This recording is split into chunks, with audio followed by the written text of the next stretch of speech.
di sini, sobek, terus sama di dada, terus ini. Saya langsung tutupin pakai itu sih. Yang liftnya dari interogasi dan hasil pemeriksaan saksi, pelaku ini seperti mendapat bisikan untuk membunuh anaknya. Karena apabila tidak dibunuh, akan hidupnya susah dan akan dibunuh oleh orang lain.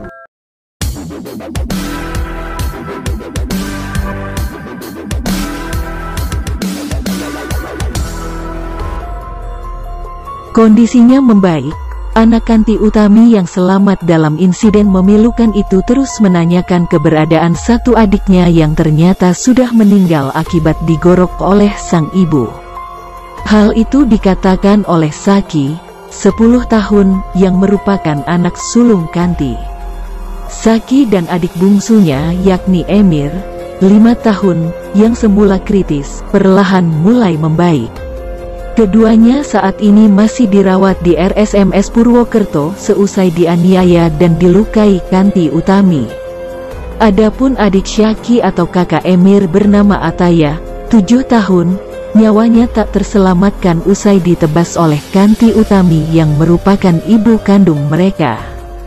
Peristiwa mencekam itu dilakukan Kanti di rumahnya di Dukuh Sokawera, Desa Tonjong, Kecamatan Tonjong, Kabupaten Brebes.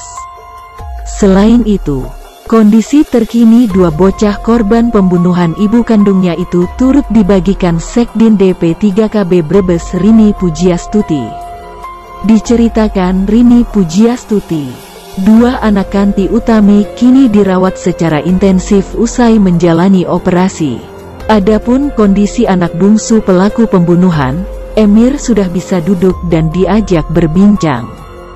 Bocah berusia 5 tahun itu juga sudah bisa tersenyum, meminta makanan, dan melihat video.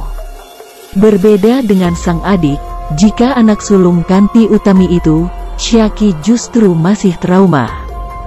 Diungkap Rini Pujiastuti, Syaki terus mencecar dokter dengan pertanyaan yang sama.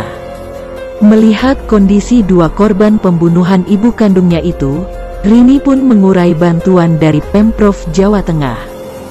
Terkait pembiayaan, kita sudah berkoordinasi dan ditanggung oleh pemerintah Provinsi Jawa Tengah. Untuk biaya pasca dan pendampingan trauma juga kepada ibu disinyalir sebagai pelaku. Kita dari pemerintah daerah akan membiayai pembiayaan tersebut, ungkap Rini Pujiastuti. Selain itu, tim dokter jiwa RSUD Suselo Slawi Dr. Glorio Immanuel pun mengungkap kabar terbaru sang pelaku pembunuhan. Pelaku secara fisik dalam kondisi baik, cukup kooperatif menjawab pertanyaan, kecuali pertanyaan mengenai malam terjadinya kasus tersebut, ungkap Glorio Immanuel. Kendati secara fisik baik-baik saja, Kanti Utami nyatanya masih enggan banyak bicara soal kejadian di malam ia membunuh 3 anak kandungnya. Pelaku dapat bercerita masa lalunya, tentang pernikahan, tentang anak-anak, tapi masih menolak untuk bercerita kejadian. Jadi kami tim medis yang kami lakukan adalah pendekatan personal, ke arah kepribadian yang bersangkutan, pungkas Glorio Immanuel. Di sisi lain Ahmad Latif, suami Kanti Utami, masih mengalami shock berat. Latif lebih banyak terdiam menerima kenyataan teramat pahit dalam hidupnya menyusul tindakan istrinya yang akan membunuh anak-anaknya. Ia dikabarkan langsung pulang ke kampungnya di desa Kecamatan Tonjong, Kabupaten Brebes, begitu menerima kabar perbuatan istri terhadap anak-anaknya. Latif yang bekerja di Jakarta sebagai satpam, dikabarkan mengalami shock berat. Ia juga tidak tahu harus bagaimana, sangat sedih, terpukul sekaligus trauma.